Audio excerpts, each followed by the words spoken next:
तो जो हमारा रेट ऑफ इंटरेस्ट है इसमें पी आर टी डालना है हमें। तो पी हमारा होता है प्रिंसिपल, मान लो 10,000 रुपए के ऊपर 5% रेट के हिसाब से 2 साल के लिए अगर किसी बंदे को पैसा दोगे तो उसका इंटरेस्ट कितना बनेगा? 1,000। ठीक है, 10,000 के ऊपर 5 रुपए के रेट से 2 साल के लिए अगर तुम क्या दोगे, किसी को पैसा दोगे, तो उसका रेट ऑफ इंटरेस्ट 2 साल में 1,000 रुपए बनेगा।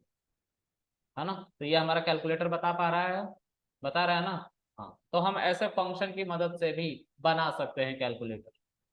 इफ एल्स से बनाया था हमने कैलकुलेटर, अब फंक्शन की मदद से बनाया। ठीक है, अच्छा आगे बढ़ते हैं।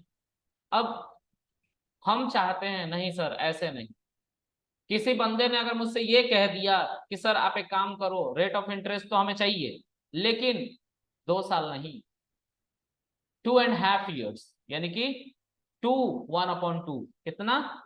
2 1/2।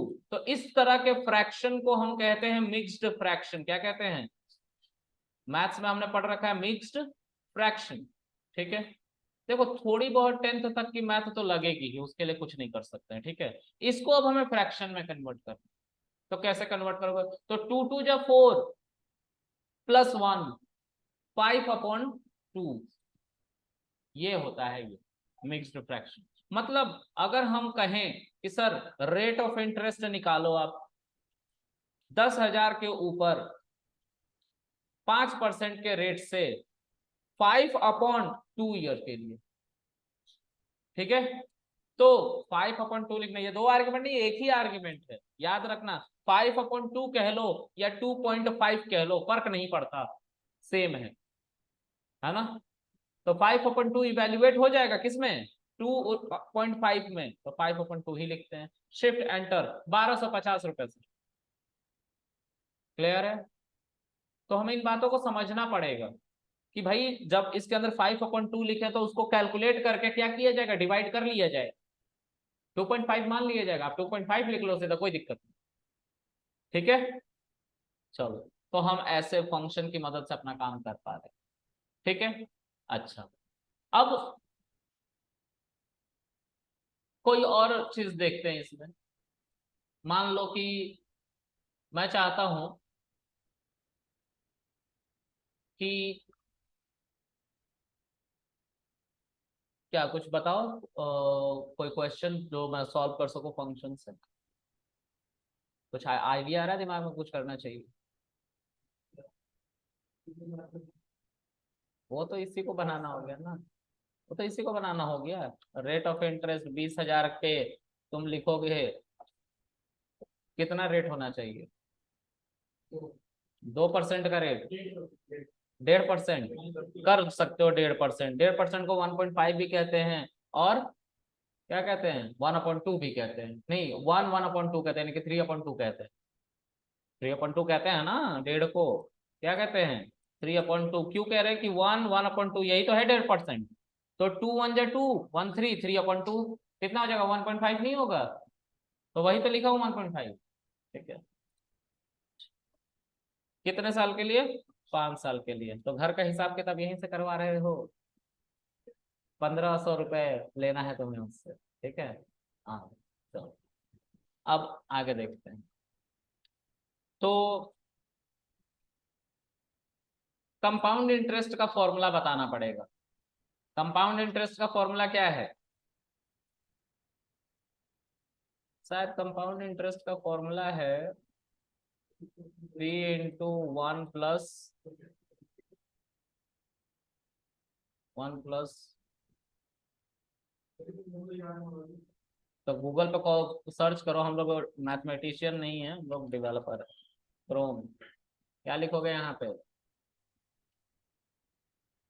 कंपाउंडिंग कैल कंपाउंडिंग फॉर्मूला।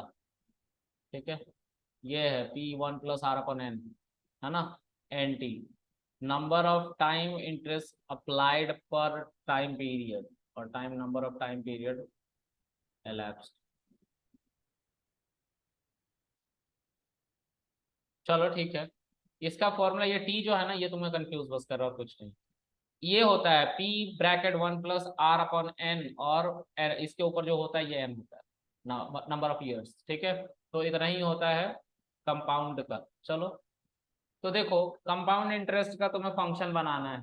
ठीक है, जैसे कंपाउंड इंटरेस्ट कैलकुलेट हो पाए। ठीक है, तो मान लो कि मैं एक फॉर्मूला बनाता हूँ, डेफ कंपाउंड इंटरेस्ट। ठीक है, अब इसके अंदर मुझे क्या क्या चाहिए, तो ध्यान से देखो, यहाँ पे P चाहिए, R चाहिए, N चाहिए।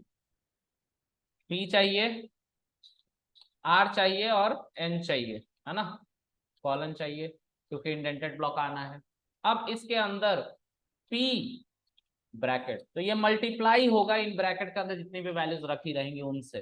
ठीक है, अच्छा, 1 + कितना, R/N, R/N।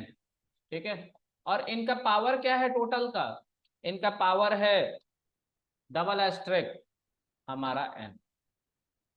डबल एस्ट्रिक से पावर होता था ना सर, 2 का पावर, जैसे हम बोलते थे मैथ्स में कि 2 का पावर 2, लेकिन प्रोग्रामिंग में हम इसको कैसे लिखते हैं, 2 एस्ट्रिक 2, यही तो लिखते थे हम, यही लिखते थे ना, यहाँ पे 2 लिख देते थे, वही किया हमने, पावर था ना। ये फॉर्मूला है P इंटू 1 + R/N, और इसका पावर n। ठीक है, यही है। अच्छा, तो ये हमारा कंपाउंड इंटरेस्ट का फॉर्मूला है। ठीक है, लेट्स सी क्या है। तो यहाँ पे मुझे लेकिन थोड़ा सा दिक्कत क्यों लग रहा है, टी की वजह से, number of time period elapsed, number of time interest applied for time period. T bus लिखते हैं, शायद टी होना चाहिए यहाँ पे, टाइम तो होता ही है यार।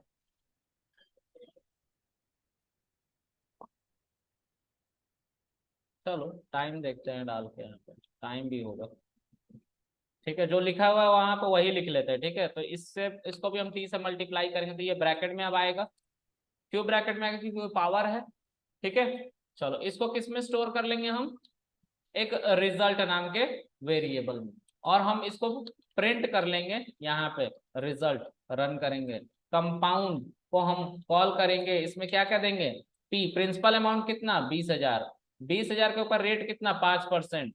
एन का मतलब क्या था, number of times interest applied पर टाइम पीरियड। तो इसको हम लेट से मानते हैं 10, है ना, और टाइम मान लेते हैं 5 साल के लिए। शिफ्ट एंटर, इतना पैसा, हाँ, एन यहाँ पे लिखा हुआ है, एन मैथ्स फॉर्मूले में, number of time interest applied पर टाइम पीरियड। ठीक है, वैसे तो मैंने टी ही देखा है, पता नहीं कहाँ से आ रहा है। ठीक है, टाइम ही होता है शायद। जो देखो जो फॉर्मूला यहाँ पे लिखा हुआ था ना, इसको प्रोग्रामिंग में कैसे कन्वर्ट करना वो मैंने करके दिखाया है। ठीक है, बाकी इसका फॉर्मूला क्या है मुझे याद नहीं आ रहा है, देखो देखते हैं दूसरे रिसोर्स से। टाइम इन ईयर, एन का मतलब देखो यहाँ पे नहीं mention, number of time interest is compounded per year. अच्छा अच्छा, लेकिन टाइम भी तो लिखा हुआ है साथ साथ। चलो जो भी हो, ये फॉर्मूला है गाइस, है ना, अब कुछ नहीं कर सकते, जो फॉर्मूला बनाया गया उसको हम लिख रहे हैं। ठीक है, आह, यही फॉर्मूला है। ठीक है, इतना। ठीक है, चलो जो भी है, इतना पैसा आएगा अगर 20,000 के हिसाब से तुम 10 साल के लिए, मतलब 10 साल तक रिपीट करते रहो ये पैसा, तो 5 साल में तुम्हें इतना पैसा मिलेगा। Compounding is the key to become rich person. Compounding बहुत जरूरी है, अगर तुम पैसे को कंपाउंड करना सीख गए तो तुम रिचेस्ट मैन बन सकते हो। ठीक है, वॉरेन बफे की तो $85 बिलियन की प्रॉपर्टी है उनकी, वॉरेन बफे, यूएस के स्टॉक प्राइस में हैंडल करने वाले बंदे हैं, 85 ईयर्स के, 85-90 ईयर्स के हैं, सिर्फ उन्होंने जितना पैसा बनाया सब शेयर मार्केट से बनाया। 85 बिलियन, अमेरिका के सेकंड रिचेस्ट मैन है, शेयर मार्केट से ही सिर्फ उनका पैसा आया है। ठीक है, अमीर आदमी है वो। शेयर मार्केट में इन्वेस्ट करना बहुत जरूरी है, पैसा बचाओ इन्वेस्ट करो, इसे भी लोग कहते हैं। डूबते उनके जो ज्यादा जल्दी में रहते हैं। वॉरेन बफे एक शेयर खरीद कर 5-5 साल तक बैठे रहते हैं। हाँ, पेशेंस ही होना चाहिए, और हमेशा शेयर मार्केट पे नहीं डिपेंड होना होता। एक होना चाहिए जो कंस्टेंट सोर्स ऑफ इनकम होना चाहिए। उन्होंने हमेशा से ये काम पे काम किया है। चलो फिर से मीटिंग रिज्वाइन करो सब ऑनलाइन।